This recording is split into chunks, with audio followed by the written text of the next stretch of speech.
नमस्कार, आप देख रहे हैं एबी न्यूज़। दर्शकों, एबी न्यूज़ में आपका स्वागत है। मैं चंदन झा। पटना गर्ल्स हॉस्टल कांड, पुलिस की नींद उड़ी। पुलिस की नींद के साथ आज नेताओं की भी नींद उड़ गई। सरकार में बैठे नेता आज अचानक सभी पदाधिकारियों को बुला लिया अपने आवास पर और कर दी एक बड़ी बैठक। कल जिस तरह से एफएसएल की रिपोर्ट आई थी, एफएसएल की रिपोर्ट में जो शुक्राणु जो आंतरिक वस्त्र पे, जो लड़की के आंतरिक वस्त्र पे पाए जाने की बात कही गई थी, उसको लेकर के कल 4 साढ़े 4 घंटे की डीजीपी की मैराथन बैठक हुई, जिसमें पटना के IG, senior SP, city SP east और एसआईटी की टीम की प्रभारी डॉक्टर अनु, जो एसडीपीओ सचिवालय 1 हैं, उसके साथ 4 साढ़े 4 घंटे तक मैराथन मीटिंग मध्य रात्रि तक हुई। उस मीटिंग का फलाफल ये निकला, जो उस मीटिंग के समाप्त होते ही मीटिंग 1 बजे तक चली। 1:18 पे एफएसएल का प्रेस नोट जारी होता है और 1:42 पे रोशनी और कदम कुआं के एडिशनल एसएचओ हेमंत झा के निलंबन की सूचना दी जाती है मीडिया कर्मियों को मध्य रात्रि में। ये डीजीपी की मीटिंग का फलाफल था, जो डीजीपी ने कहा जो क्या एक सब इंस्पेक्टर को, एक थाना प्रभारी को सस्पेंड करने के लिए डीजीपी के आदेश का इंतजार रहता है, जबकि उसकी लापरवाही साफ तौर पे देखी जा रही है, साफ तौर पे देखी गई है। पब्लिक ने भी दिखाया है, उन्होंने कहा मीडिया ने भी दिखाया, उसके बावजूद भी उसके निलंबन का इंतजार क्यों? क्या डीजीपी के आदेश का इंतजार था उस निलंबन के आदेश, वो उसको निलंबित करने के लिए? 4 घंटे तक विभिन्न मुद्दों पर बैठक हुई।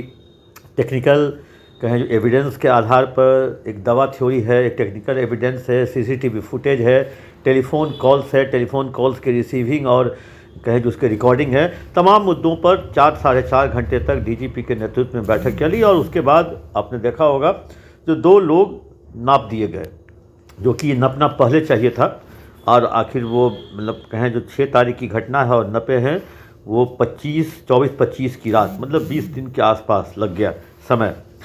उसके बाद आज मीटिंग के बाद जिस तरह से अखबार में खबर छपी और ये कहें जो एक तरह से हंगामा मच गया, जो पुलिस और सरकार के में बैठे हुए लोग एक तरह से कहें जो हिल से गए। पुलिस के पास, एसआईटी के पास कहें तो कहीं कोई रास्ता नहीं, आगे कुआं पीछे खाई वाली हालत हो गई। एक तरफ दवा थ्योरी फेल हो गई, दूसरी तरफ एफएसएल पुलिस के या एसआईटी के खिलाफ आ गया। तो वैसी स्थिति में आज राज्य के गृह मंत्री और उप मुख्यमंत्री सम्राट चौधरी ने डीजीपी के, एसआईटी के, पटना के आईजी को, सिटी एसपी ईस्ट के साथ सीनियर एसपी सभी को तलब किया। 4 साढ़े 4 बजे के मीटिंग का टाइमिंग था और मीटिंग थोड़ी लेट से शुरू हुई और लगभग आधे पौन घंटे की मीटिंग चली। मीटिंग में सम्राट चौधरी जो गृह मंत्री हैं, उन्होंने पुलिस पदाधिकारियों से जो जांच रिपोर्ट है, जो क्या चल रहा है, कहाँ तक जांच पहुँची है, क्या एंगल है, क्या आप लोग खोज पा रहे हैं, तो वैसी स्थिति में सम्राट चौधरी गृह मंत्री के रूप में आज बैठक लेते हैं। वहाँ डीजीपी, पटना के आईजी, सीनियर एसपी ईस्ट और एसआईटी टीम को लीड करने वाली एसडीपीओ सचिवालय डॉक्टर अनु, ये लोग मीटिंग में बैठते हैं और केवल गृह मंत्री पुलिस की टीम से ये जानते हैं जो आखिर अनुसंधान कहाँ तक पहुँचा है। उसके बाद ठीक है, क्योंकि अब कल 26 जनवरी है, झंडोत्तोलन है, गृह मंत्री के रूप में पटेल भवन में सम्राट चौधरी ही झंडोत्तोलन करेंगे, तो वाजिब सी बात है मीडिया वहाँ होगी, मीडिया उनसे पूछेगी ही, कैमरा माइक का इस्तेमाल होगा।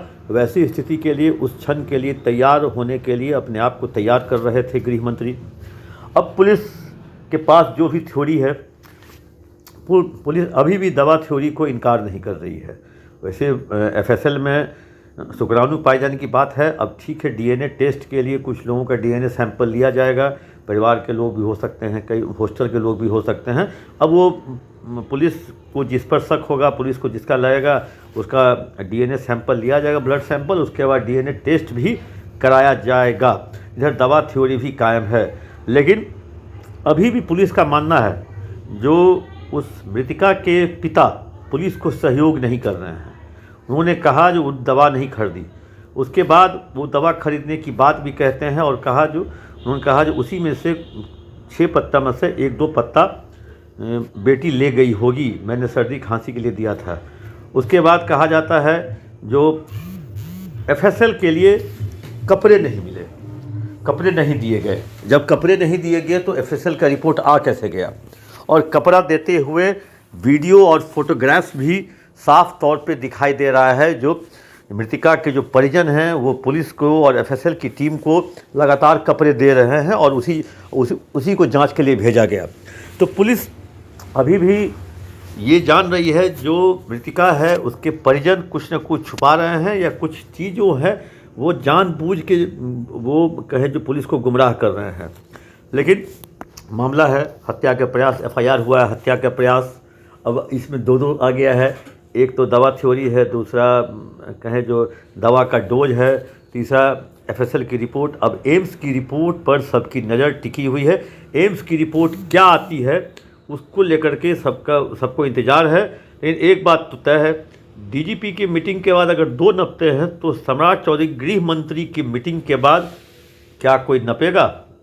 क्या जिसकी गलती सामने आई, जिसकी स्टेटमेंट को लेकर के सरकार की या प्रशासन की इतनी किरकिरी हुई, मतलब कहें जो पूरी तरह से तैयार नहीं था, बिना पोस्टमार्टम के रिपोर्ट के आए हुए जो पुलिस पदाधिकारियों का बयान था वही किरकिरी का कारण बना। किरकिरी का कारण मतलब वो उसके साथ ज़बरदस्ती होना ना होना नहीं था। आपने पहले ही कह दिया जो उसके साथ ज़बरदस्ती नहीं हुई, उसके बाद रिपोर्ट आती है।